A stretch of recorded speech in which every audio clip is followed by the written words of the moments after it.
a chance to sit down one-on-one with someone in the publishing world. My guest today is author Matthew D. Heines. He has just published a wonderful treatise about life in Saudi Arabia, viewed through Western eyes. Matthew, welcome to the program. Thank you, Simon. It's really nice to be here. Thanks for having me on.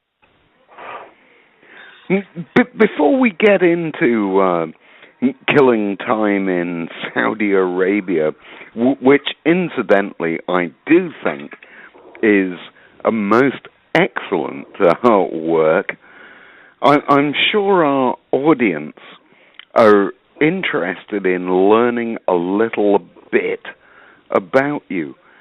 Who is Matthew Heines? Oh, what a complex question to a complex character, Mr. Barrett. Well, very briefly, not to bore your audience or anything, I am actually an educated teacher. I have a master's degree in secondary education, and most of my professional life I have been teaching, and before that I served in the 82nd Airborne Division in the United States Army, and I grew up in a little town in Washington State called Squim, which is not a body fluid, which is something I have to clear up with people.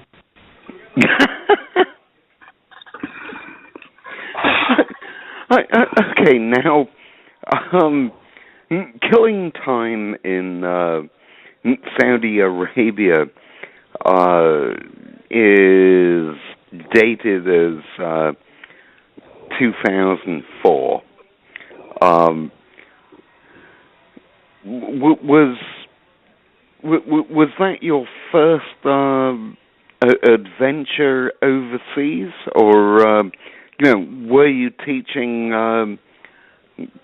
here in the U.S.? Well, yeah, I actually was teaching here in the U.S. I'm actually trained as a high school teacher. I've taught everywhere from Anchorage and Wasilla, Alaska, to around the Seattle area and Washington State, and that was not my first experience in the Middle East.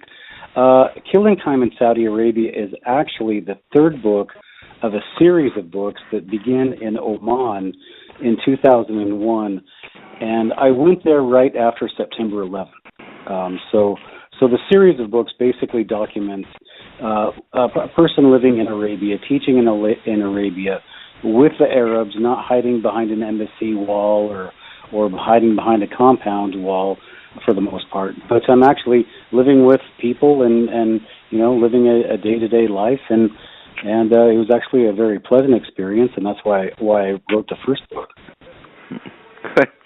All right. Enough of the interrogation.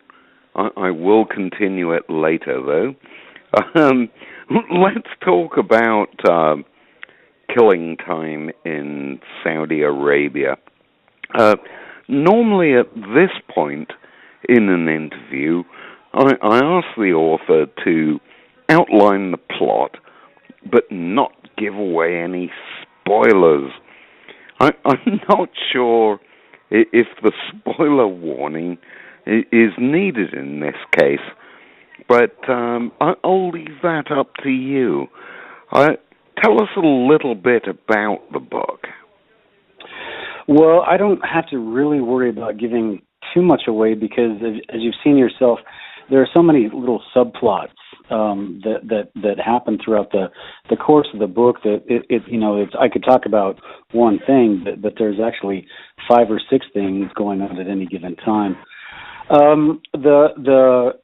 I guess it's more of not the plot of the book, but the reason for writing the book, I think, would be more interesting for your readers, because as you can see as you read the book, I'm working as for a military contractor in the city of Riyadh at the time when they had just come out with the disclosure about Abu Ghraib prison, and the Iraq invasion had occurred And so Riyadh, Saudi Arabia, basically just erupted. You had a lot of these terrorists that were infiltrating into the city from the outer regions, and within the city itself, there were these pockets of basically Bedouin tribes that live within the city, and they have their own little outposts within the town. Now, part of the book, and I don't feel like I'm giving anything away. I think this will interest the people that are listening. Is that what I did? Because the company I worked for, their methods were very questionable, and they didn't really seem to give a lot of credence as to whether people lived or died over there, and that's one of the reasons that I wanted to write the book for people that are thinking about going over and working on a military contract. You need to consider the reality, but in order to ensure my own survival, I went native, as they say. And I bought a Land Cruiser Jeep, which is what the Bedouin drove. I wore Saudi Arabian clothing, and as you see on the cover of my book, that's why that's there, because the cover of my book is what kept me alive. And there were a few guys that I worked with that were actually killed the time I was there. And in the time before I came there, and if you read the beginning of the book, I was recruited because the terrorists actually attacked this company. And so I had been recruited because a few of the teachers had been injured and had gone home. Okay. I think that's a very good starting point. Now, I want to dig a little deeper, because that's the nasty kind of guy I am. It was a private military contractor that Yes. you worked for, and you're up front at the beginning of the book about hiding names, so I won't even guess at the name, but you must have been fairly amazed at the mode of transport to get you to Saudi. 747? Yeah, well, that's just a perfect example of the massive and unbelievable amount of wealth that the Saudi royal family has.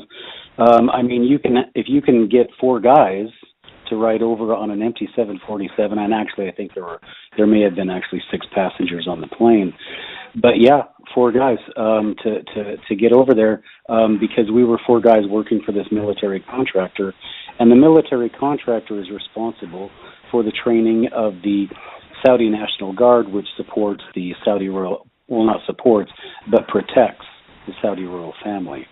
So my job, in case your readers are interested, is I was recruited as an English teacher, and what I did was I taught the junior officers of the Saudi Arabian National Guard English, and then once they had sufficient skills in English, then they were sent to the United States to train.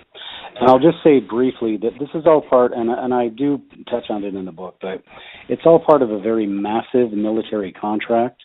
And there are a few books that have been written about it that can support what I have to say. They're more. Mine is more of a narrative, but the Global Arms Trade is a great book to look at, and the Black Money, a PBS special on Frontline, is also a good supplement to this book.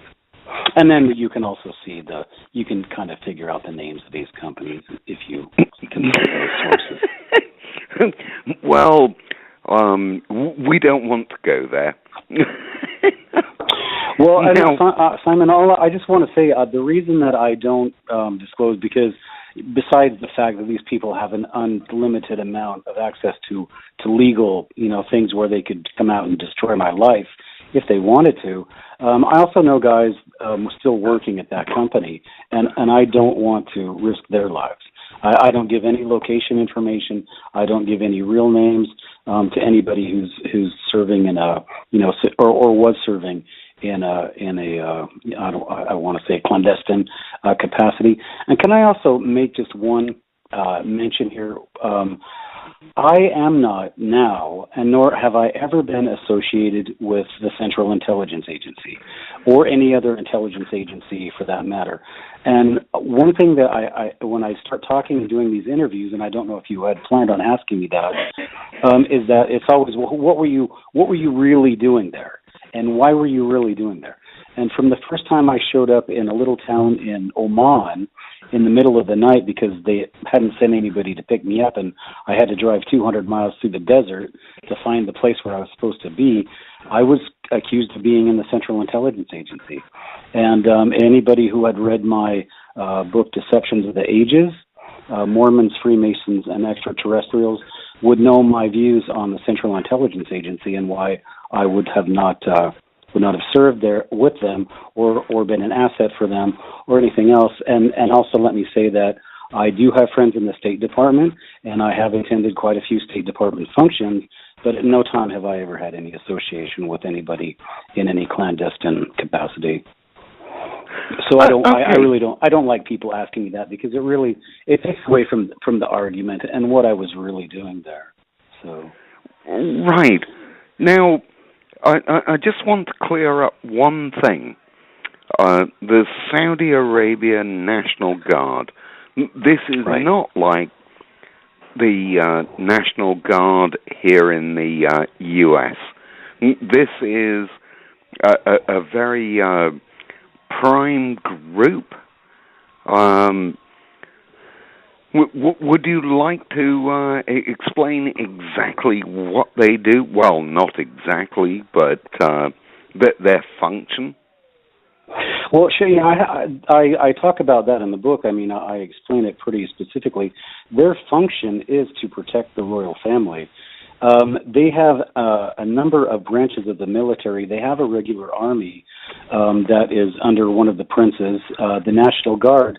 Their sole mission is to protect the royal family, and that means the royal family is spread out throughout the world. I mean, they have villas in Paris and Los Angeles and Hollywood and London, and so the National Guard is a intelligence group. They have tanks. They have anything a modern army would have, and but unlike our National Guard, which is basically a supplement to our military, the National Guard there is it's a I want to use this term.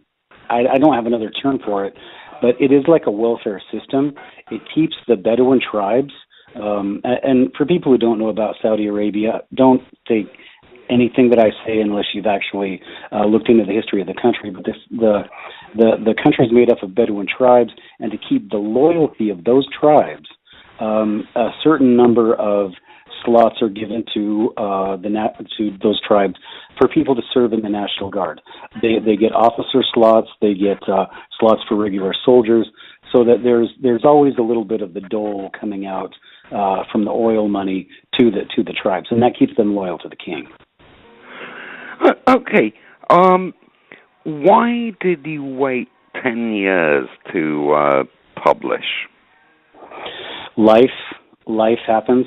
I went from, when I left Saudi Arabia, I went back to Oman, and I started teaching again, and I produced my second book called Another Year in Oman in 2008, and this project has just been hanging in the back of my mind forever, but I've been so busy teaching, and my focus is always teaching, that I when I start to do this, I'll do a little. I worked on this project